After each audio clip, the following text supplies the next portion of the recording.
Avant la lecture du testament, ma famille m'a dit, tu n'auras rien. Il s'était déjà tout partagé. J'ai simplement tendu une clé USB à l'avocat. Quand la vidéo a commencé, leurs mâchoires sont tombées. Nous avons déjà décidé qui aurait quoi. Toi, tu n'auras rien, annonça mon oncle Laurent avec ce sourire suffisant que j'avais appris à mépriser au fil des ans. Ces mots résonnaient dans le salon de ma grand-mère à Lyon, où nous nous étions tous réunis pour ce qui aurait dû être un moment solennel de lecture du testament de Dominique. Au lieu de cela, j'avais l'impression de regarder des vautours se partager leur proie. Je m'appelle Annette. J'ai 29 ans et j'ai passé la majeure partie de ma vie à être traité comme la déception de la famille. Tandis que mes cousins Pauline et Vincent hochaient la tête en signe d'approbation envers leur père, Laurent, je sentis la piqûre familière du rejet m'envahir. Ils avaient apparemment passé la semaine depuis les funérailles de grand-mère Dominique à se partager sa maison, son compte d'épargne et même sa collection de bijoux comme si je n'existais pas. La maison revient à Pauline, puisqu'elle est mariée et a besoin d'espace, continua Laurent, en faisant un geste vers sa fille, qui était déjà en train de redécorer mentalement. Vincent prend le compte d'épargne pour l'aider dans son projet d'entreprise, et je m'occuperai des bijoux et autres objets de valeur. Il me regarda avec un dédain à peine dissimulé. Tu peux prendre quelques-uns de ces livres ou de ces ustensiles de cuisine si tu veux. Ça semble plus à ton niveau. J'étais assise tranquillement dans le fauteuil du coin où grand-mère Dominique avait l'habitude de me lire des histoires quand j'étais petite, observant cette performance avec une détermination croissante. Il n'avait aucune idée de ce qui les attendait. Maître Dubois, l'avocat de la famille qui avait servi notre famille pendant des années, remuait ses papiers, mal à l'aise. Même lui semblait dérangé par leur comportement présomptueux. Mais Laurent avait toujours été du genre à écraser quiconque osait remettre en question son autorité. Pauline se pencha en avant avec empressement. Quand pourrons-nous commencer à vider ces affaires? Je veux que la maison soit prête pour ma famille d'ici le mois prochain. La désinvolture avec laquelle elle discutait du démantèlement de la vie de notre grand-mère me retourna l'estomac. C'était la même femme qui avait rendu visite à Dominique peut-être 2 fois au cours des 3 dernières années, et seulement quand elle avait besoin d'argent. Vincent intervint. J'ai déjà parlé à la banque pour le transfert des comptes. Ils ont dit que ce devrait être simple une fois que nous aurons le testament. Sa confiance était remarquable, sachant qu'il n'avait même pas pris la peine d'assister à la fête du 80e anniversaire de Dominique l'année dernière, prétextant être trop occupé par son travail. Mais je savais quelque chose qu'ils ignoraient. Alors que Maître Dubois se préparait à lire le document officiel, je plongeai la main dans mon sac et en sortis une petite clé USB. Son poids semblait insignifiant dans ma paume. Mais je savais qu'elle contenait le pouvoir de briser leur plan si soigneusement établi.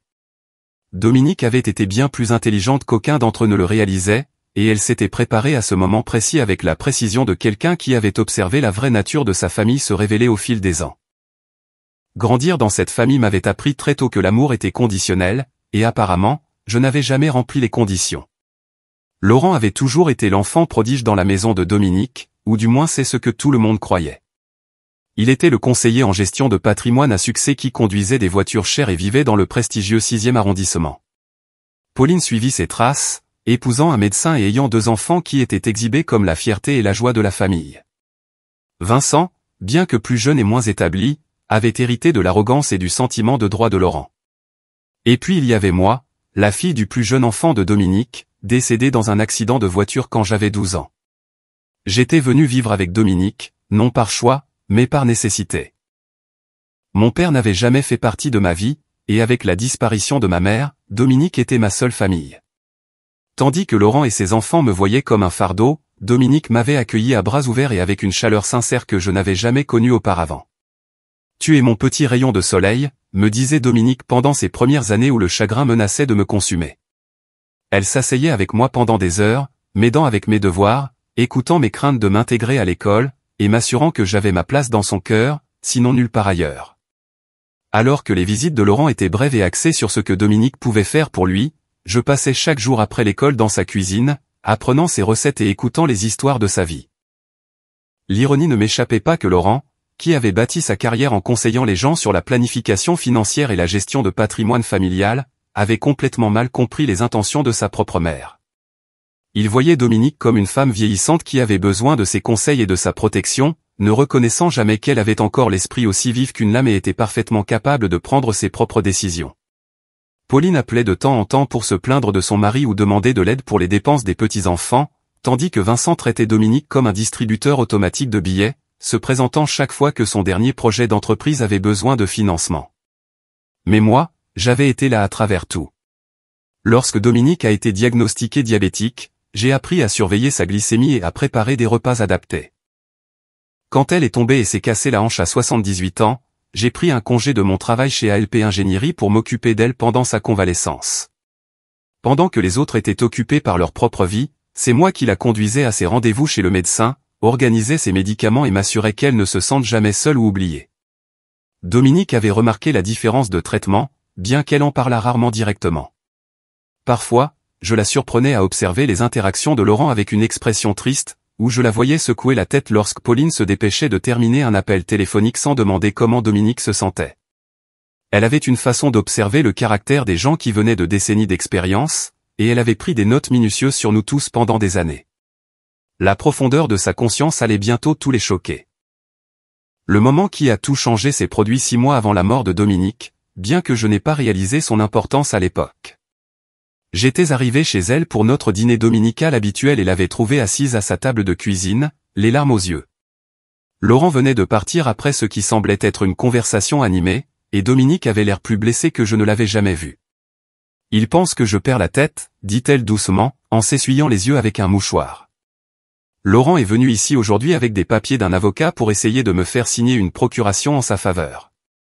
Il a dit que c'était pour ma propre protection, que l'on ne pouvait plus me faire confiance pour gérer mes propres affaires. Je m'assis à côté d'elle, sentant la colère monter dans ma poitrine. « Qu'est-ce que tu lui as dit ?» Dominique redressa les épaules avec la dignité qu'il avait toujours définie. Je lui ai dit que mon esprit est parfaitement clair et que s'il essayait encore quelque chose comme ça, il le regretterait. Mais Annette, la façon dont il m'a regardé, comme si j'étais déjà morte et qu'il attendait juste de récupérer son héritage. Elle secoua la tête tristement. J'ai travaillé toute ma vie pour construire quelque chose à laisser à ma famille, mais je commence à me demander s'il me voit comme autre chose qu'un compte en banque. Cette conversation avait été un tournant pour Dominique. Bien qu'elle n'ait partagé l'étendue de ses plans avec moi que bien plus tard. Au cours des mois suivants, j'ai remarqué des changements dans son comportement. Elle est devenue plus secrète au sujet de ses affaires juridiques, mentionnant des rendez-vous avec des avocats qu'elle n'avait jamais utilisés auparavant. Elle a également commencé à me poser plus de questions sur mes rêves et mes projets d'avenir, comme si elle essayait de comprendre ce qui comptait vraiment pour moi. La révélation est venue 3 semaines avant sa mort, lorsqu'elle m'a appelé un jeudi soir et m'a conduite dans sa chambre. Elle a sorti une boîte à chaussures de sous son lit et l'a ouverte pour révéler une petite caméra vidéo et plusieurs documents juridiques que je n'avais jamais vus auparavant. « Annette, j'ai besoin que tu comprennes quelque chose de très important », commença-t-elle, sa voix sérieuse mais calme. J'observe cette famille depuis des années et j'ai enfin vu le vrai caractère de chacun. Laurent pense que je suis une vieille femme sotte qui a besoin de sa protection, mais j'ai planifié quelque chose qui leur apprendra à tous une leçon sur les suppositions et le respect. Elle a expliqué qu'elle avait créé un faux testament, celui que Maître Dubois lirait lors de la réunion officielle.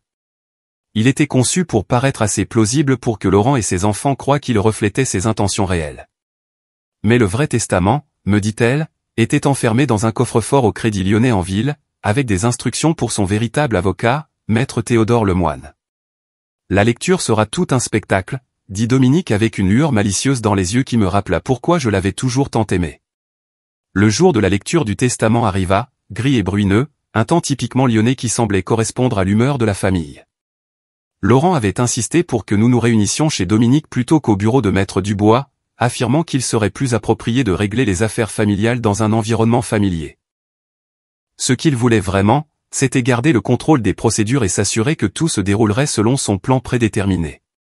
Pauline arriva la première, transportant déjà des boîtes et du papier bulle. Je me suis dit qu'on pourrait commencer à emballer certaines choses juste après la lecture, expliqua-t-elle à Laurent, m'ignorant complètement alors que j'étais assise sur le canapé préféré de Dominique. J'ai déjà mesuré l'ensemble de la salle à manger et il ira parfaitement dans notre nouveau coin repas. Vincent arriva avec 20 minutes de retard, l'air distrait et vérifiant constamment son téléphone.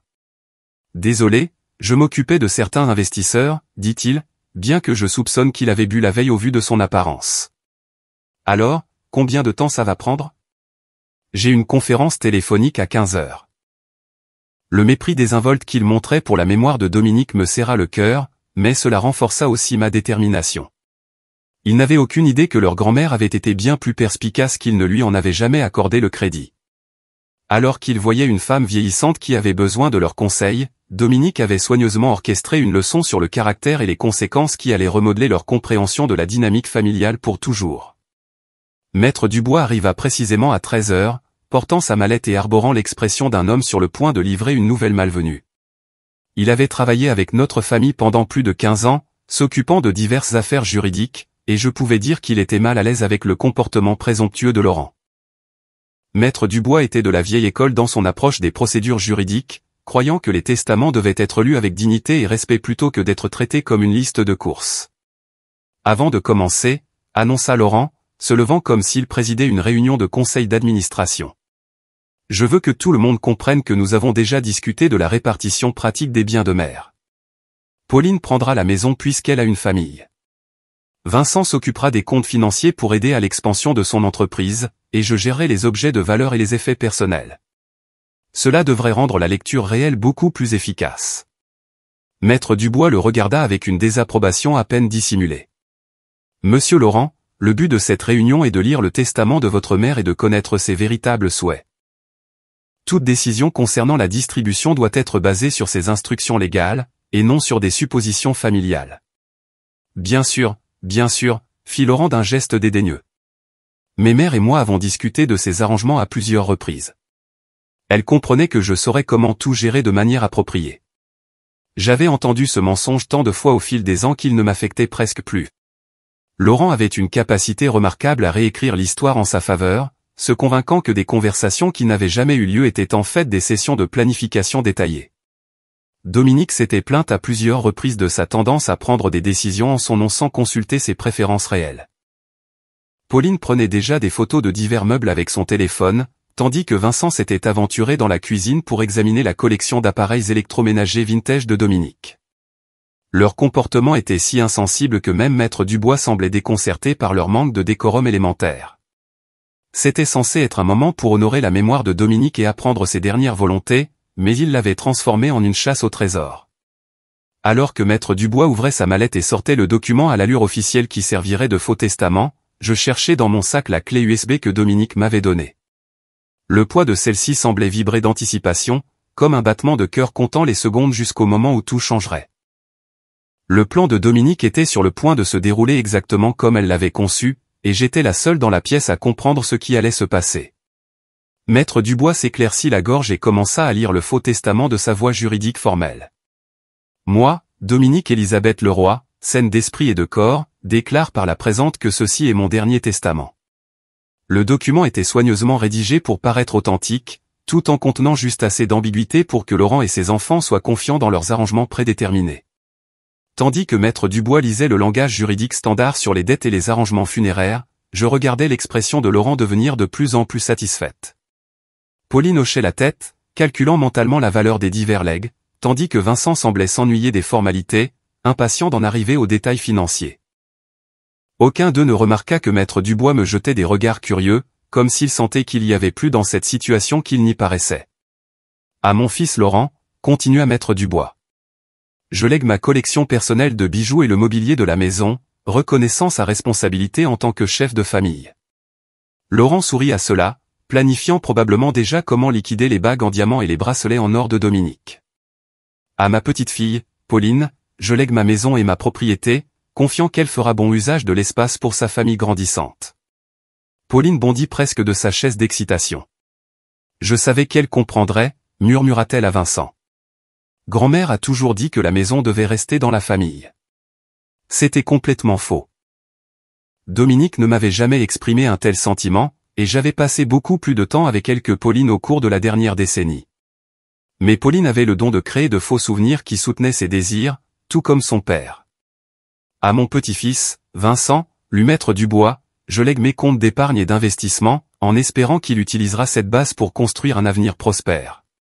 Vincent leva enfin les yeux de son téléphone, montrant le premier véritable intérêt qu'il avait manifesté depuis son arrivée.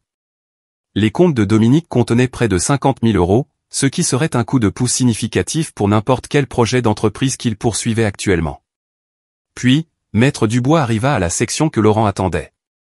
Concernant ma petite fille, Annette, lut-il, et je sentis l'attention de la famille se tourner vers moi avec une suffisance à peine dissimulée. Je reconnais qu'elle a été une compagne dévouée pendant mes dernières années, et j'espère qu'elle trouvera du réconfort dans le fait que notre temps ensemble a été significatif pour moi. Le ton condescendant de cette section était exactement ce que Laurent aurait attendu de ce qu'il considérait comme la nature sentimentale de Dominique. Pauline roula des yeux tandis que Vincent eut un sourire narquois. Il voyait cela comme la confirmation que je ne recevrais rien de valeur significative, juste des mots vides sur le soutien émotionnel et la dévotion. Cependant, Maître Dubois continua, et quelque chose dans sa voix me fit réaliser qu'il était sur le point de dévier du script. Avant de conclure cette lecture, il y a un point supplémentaire à aborder. Il me regarda directement. Annette, avez-vous quelque chose que vous aimeriez partager avec la famille? C'était mon moment. Je plongeai la main dans mon sac et sortis la clé USB que Dominique m'avait confiée, la tenant en l'air pour que tout le monde puisse la voir. Le petit appareil semblait insignifiant dans ma paume, mais je savais qu'il contenait le pouvoir de détruire chaque supposition qu'ils avaient faite sur les intentions de Dominique et leur propre importance dans sa vie. Dominique m'a demandé de donner ceci à l'avocat pendant la lecture du testament, dis-je doucement. Elle a dit que cela contenait quelque chose d'important que la famille devait voir avant que toute décision ne soit prise concernant sa succession.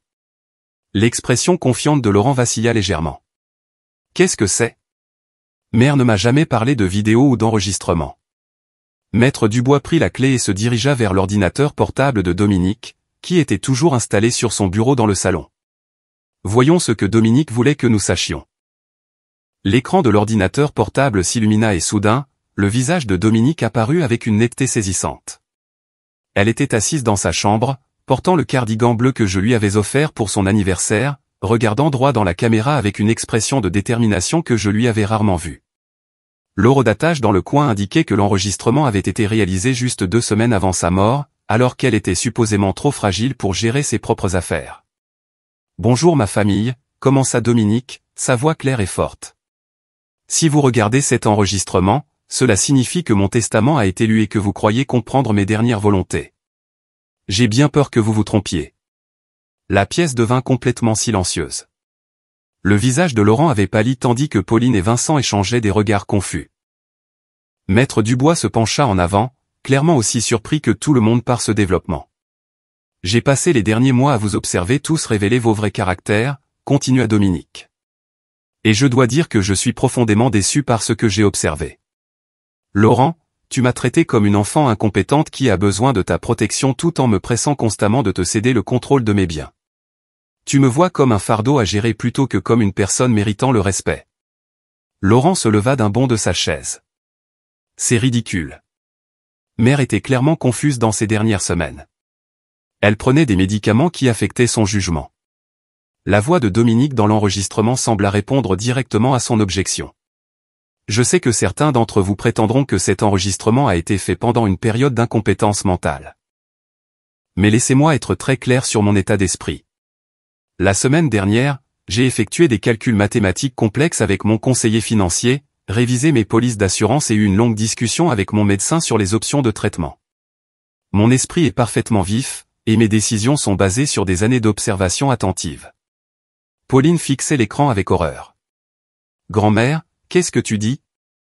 Nous avons toujours essayé de prendre soin de toi, Pauline. » L'image de Dominique continua comme si elle pouvait entendre la protestation. « Tu m'as rendu visite exactement 12 fois au cours des 3 dernières années, et la plupart de ces visites étaient des demandes d'aide financière. Tu t'es plainte à ton père que passer du temps avec moi était un inconvénient, et tu n'as montré d'intérêt pour ma maison que lorsque tu as décidé que tu voulais une plus grande maison pour ta famille. Ton souci pour mon bien-être a toujours été secondaire par rapport à ton souci de ce que tu pouvais gagner de notre relation. » L'exactitude des observations de Dominique était dévastatrice. Je me souvenais de plusieurs occasions où Pauline s'était en effet plainte de devoir rendre visite, traitant cela comme une obligation plutôt que comme une opportunité de passer du temps avec quelqu'un qu'il aimait. « Vincent, » continua Dominique, tournant son attention vers son plus jeune petit-fils. « Tu m'as demandé de l'argent 17 fois depuis que tu as eu 18 ans, mais tu ne m'as jamais demandé une seule fois comment j'allais ou si j'avais besoin de quelque chose. Tu as manqué ma fête d'anniversaire parce que tu prétendais être occupé par le travail, mais Annette m'a dit qu'elle t'avait vu poster des photos d'un tournoi de golf sur les réseaux sociaux ce même week-end. Le visage de Vincent devint rouge d'embarras et de colère. C'est de la folie. Elle essaie de nous manipuler d'outre-tombe. La manipulation, dit Dominique comme si elle anticipait cette réponse exacte, est venue de vous tous. Vous avez supposé que parce que je suis âgé, j'étais aussi sotte. Vous avez pris des décisions concernant mes biens et mon argent comme s'ils vous appartenaient déjà, sans jamais me demander ce que je voulais ou ce dont j'avais réellement besoin. L'enregistrement fit une pause un instant alors que Dominique semblait rassembler ses pensées. Puis elle regarda droit dans la caméra avec une expression de certitude absolue. Le testament qui vient de vous être lu est complètement faux. Je l'ai créé spécifiquement pour tester vos réactions et confirmer ce que je soupçonnais déjà de vos motivations. Les mots de Dominique frappèrent la pièce comme un coup physique. Laurent recula, son visage passant par le choc, la confusion et une rage croissante. Pauline laissa échapper un hoquet étranglé tandis que Vincent s'agrippa au bord de la table basse de Dominique comme s'il avait besoin d'un soutien physique. Mon vrai testament, continua Dominique depuis l'écran, est actuellement enfermé dans le coffre-fort numéro 247 au Crédit Lyonnais sur la rue Édouard Herriot. Il y est depuis 3 mois, avec des instructions détaillées pour mon véritable avocat, maître Théodore Lemoine, qui travaille pour le cabinet Lemoine et Associés en ville. Ça ne peut pas être légal, balbutia Laurent, sa voix craquant de désespoir. Maître Dubois. Sûrement que cela n'annule pas le testament officiel. Ça pourrait être n'importe qui sur cette vidéo. Elle pourrait être truquée ou fausse. Maître Dubois fixait l'écran avec fascination et un respect grandissant. En fait, Laurent, si cet enregistrement peut être authentifié, et s'il existe effectivement un autre testament qui a été exécuté correctement, alors oui, il remplacerait tous les documents précédents. Dominique sourit à l'écran, une expression de satisfaction tranquille que je me souvenais des fois où elle avait déjoué Laurent lors de disputes familiales. Je sais que vous remettez probablement en question l'authenticité de cet enregistrement, alors j'ai inclus plusieurs détails que seul moi connaîtrais.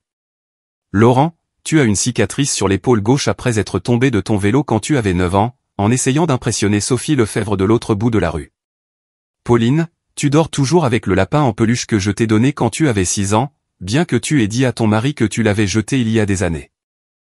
Vincent, tu m'as emprunté 200 € à Noël dernier en prétendant que c'était pour le cadeau de ta mère, mais tu les as en fait dépensés en billets de loterie. Chaque révélation était comme une frappe de précision. Je regardais leur visage changer alors qu'ils réalisaient que Dominique avait été bien plus observatrice et consciente qu'ils ne l'avaient jamais imaginé. Elle avait collecté ces détails pendant des années, les gardant comme preuve de son acuité mentale pour ce moment précis. Annette, dit Dominique, tournant son attention vers moi à travers la caméra, a été ma véritable compagne et mon soutien au cours des 17 dernières années, pendant que le reste d'entre vous étiez occupés par vos propres vies. Elle a passé chaque jour à s'assurer que j'étais à l'aise, en bonne santé et jamais seul. Elle est la seule parmi vous qui m'a aimé inconditionnellement, sans aucune attente de récompense financière.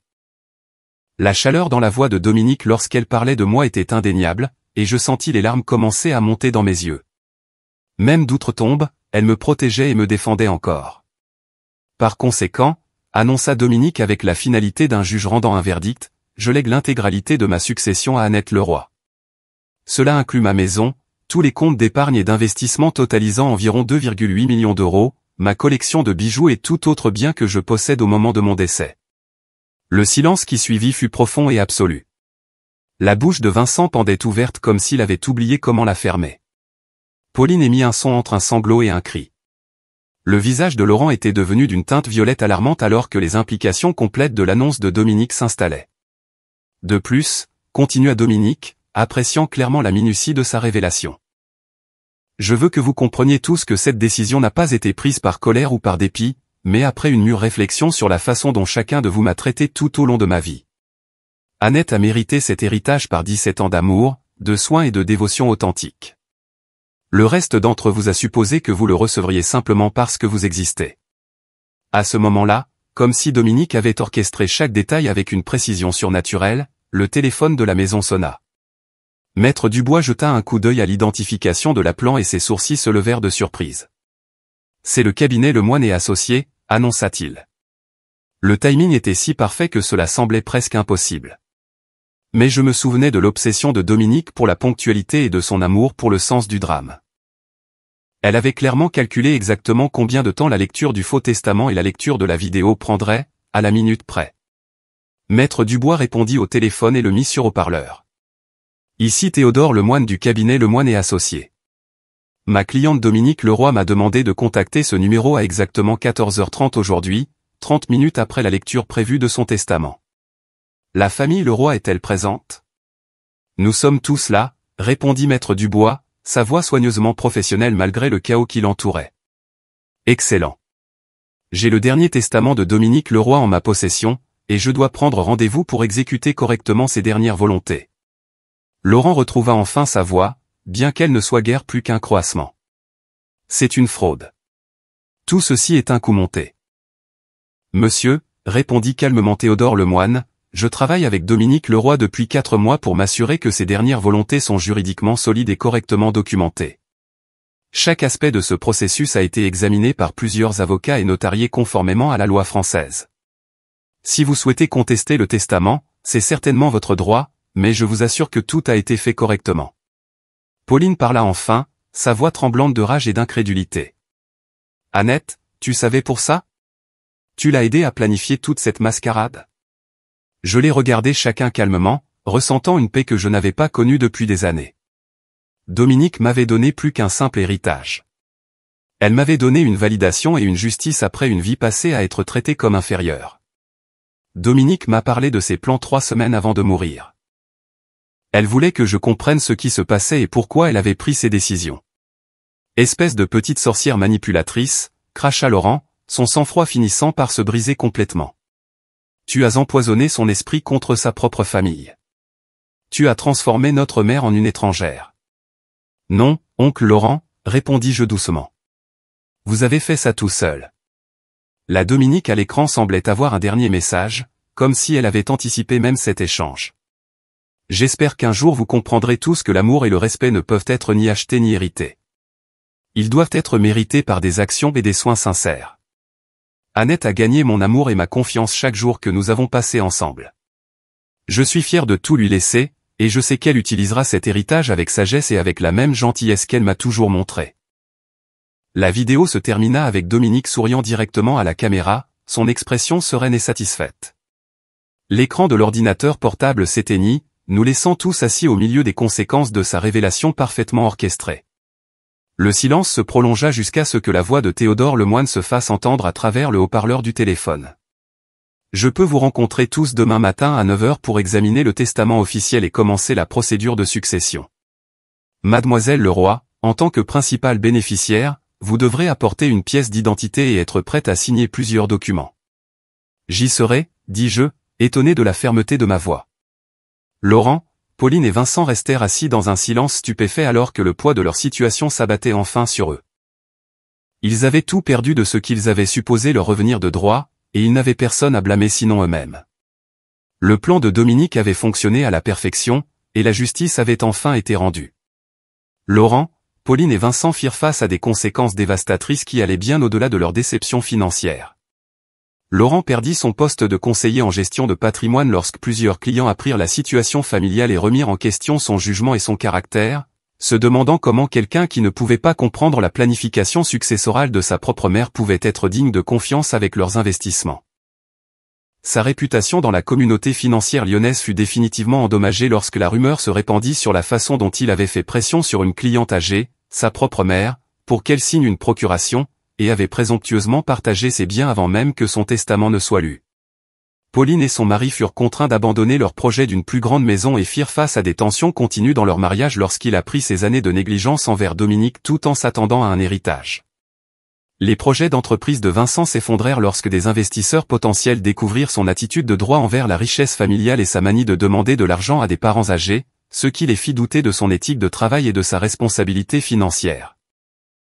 Les 3 frères et sœurs devinrent des exemples à ne pas suivre dans leurs cercles sociaux, connus comme les membres de la famille qui avaient été si cruels et présomptueux que leur propre mère avait orchestré une tromperie élaborée pour leur enseigner une leçon sur le caractère et les conséquences. Alors que je créais la Fondation Mémoriale Dominique Leroy pour le soin aux personnes âgées, utilisant le généreux héritage de ma grand-mère, je réfléchissais à la justice élégante de son dernier cadeau pour moi. Pas seulement la sécurité financière que je n'avais jamais attendue, mais la validation que l'amour sincère et les actes de gentillesse quotidiens comptent plus que les liens du sang ou les attentes sociales. Et que parfois, la vengeance la plus puissante est simplement de laisser les gens faire face aux conséquences naturelles de leur propre choix.